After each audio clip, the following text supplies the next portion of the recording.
California prison politics are pussyfied, and they benefit weak people, especially the white boys and Mexicans.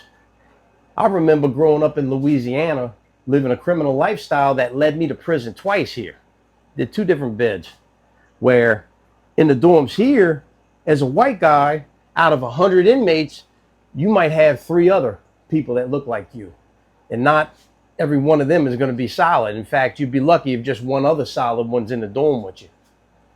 Learning it that way, years and years later, I had the misfortune to get locked up in LA County jail for a year. When I first went in and heard, I said, man, there's a white gang in here. I was excited. I thought, this is a good thing, because in Louisiana, I always had to watch weak people get took advantage of. And I didn't like that either, falling down the pecking order scale to the bottom rung, even being turned out.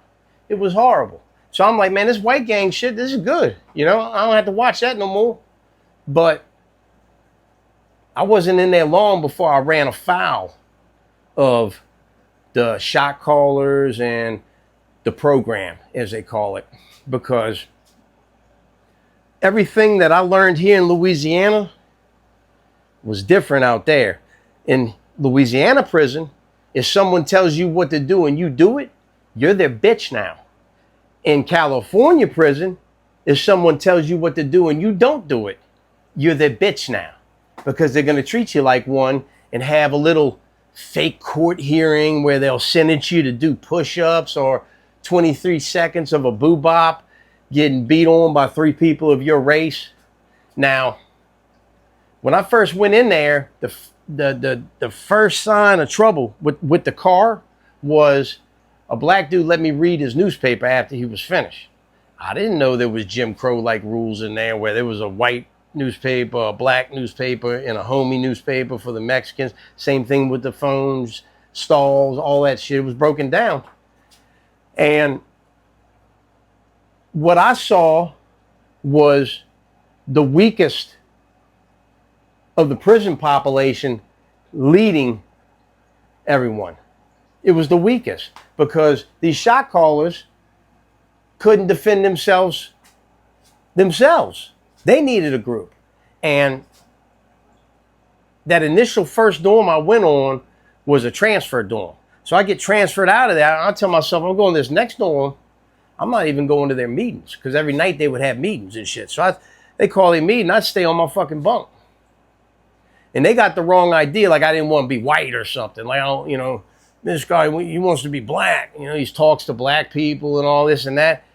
In Louisiana prison system, you fuck with who you can trust in there. And I didn't see them as being too trustworthy, to be honest with you.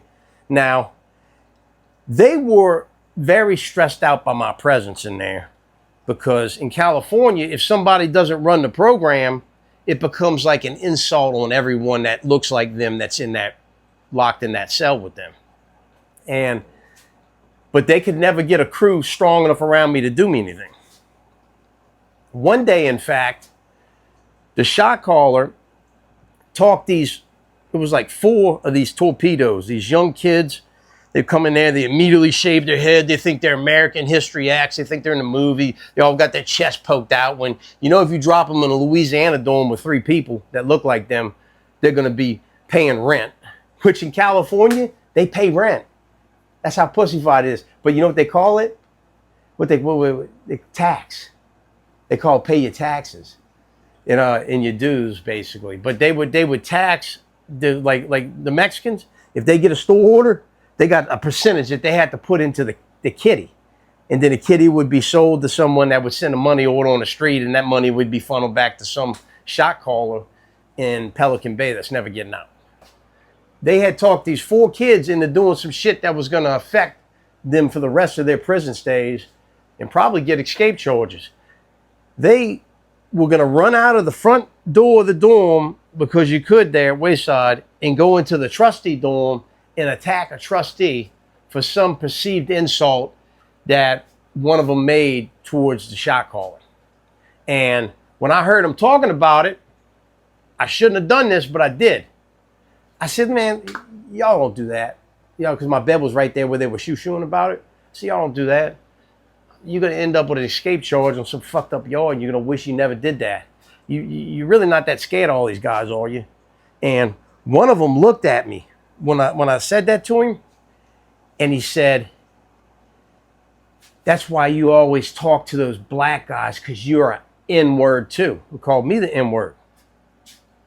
Well, I had been paying attention enough to the rules of the program to know that if someone calls you the N-word in there, you don't have to ask permission to fight. You can just jump right on them, take off. So as soon as he said it, I jumped off my bunk. He went walking away real quick. Went down to where the shot caller was in the dorm and stood next to him, right? He's standing right here next to him. I walk up and I asked him, I even gave him a chance still because I didn't care. I wasn't trying to press nobody by laying them out. I said, say you're sorry. And when he went like this and threw his face up at me, I said, bam! Stuck him right on the chin. He went down. The shot caller jumps to the side like that. He said, what'd you do that for? And I told him the story, how he called me the N-word. He said, oh yeah? And when the kid recovered, he made the kid go do push-ups. They had the little kangaroo court hearing for him. They didn't do shit to me. And I went back and sat on my bunk. Now, believe it or not, because someone called me the N-word and I laid them out, I could tell there was a different air about me in there. You know, and sudden violence has that effect on people. I'm not just all talk, is what they figured out.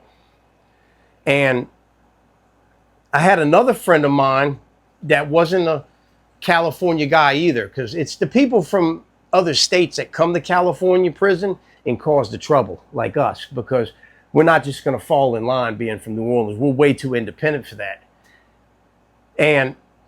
But my friend did something that pissed the whole dorm off.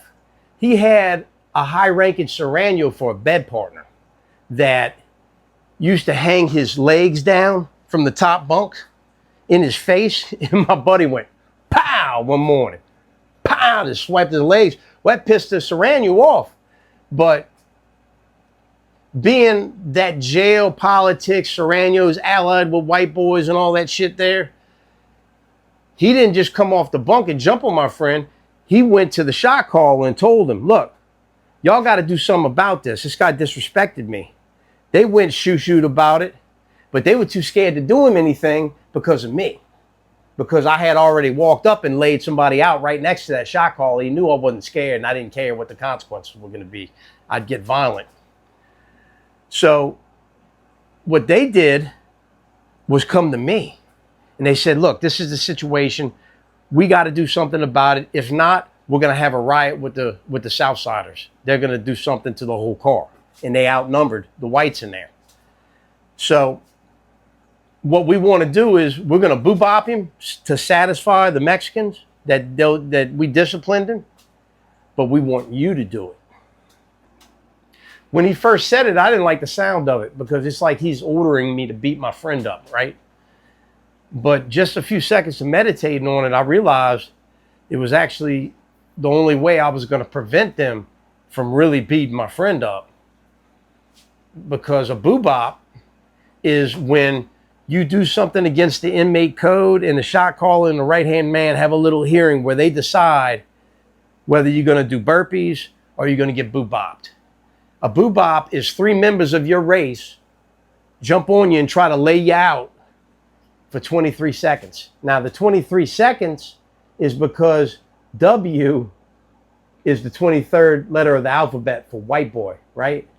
And the whole car went to the back of the dorm, all the white guys, and stood in a line by the showers to where if the guard came in the front door, he couldn't see.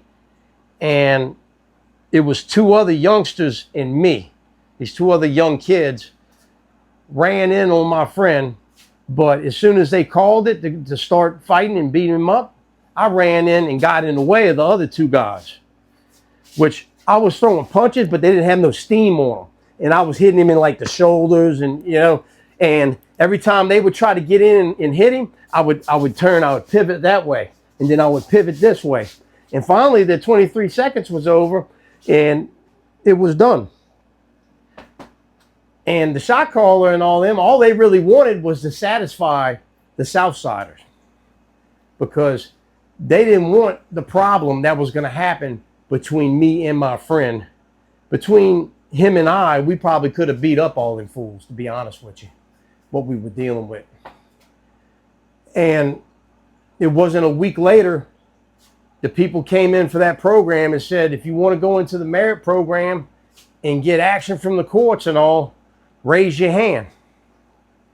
All the little white guys that wanted to do it, because nobody wants to be in jail, really, not when it comes down to it. And they knew that program that was getting action. They were scared to raise their hand because white guys were not supposed to be able to do this program. You'd get greenlit. I didn't care. Greenlight me, motherfucker. I'm already going to be greenlight anywhere I go, because I'm not going to follow this bullshit. And I went into the merit program, and all them fucking white dudes and tough guys, they all had their fucking chest out like they're in a movie. They think they're American History X. They all went, I'm glad he's gone.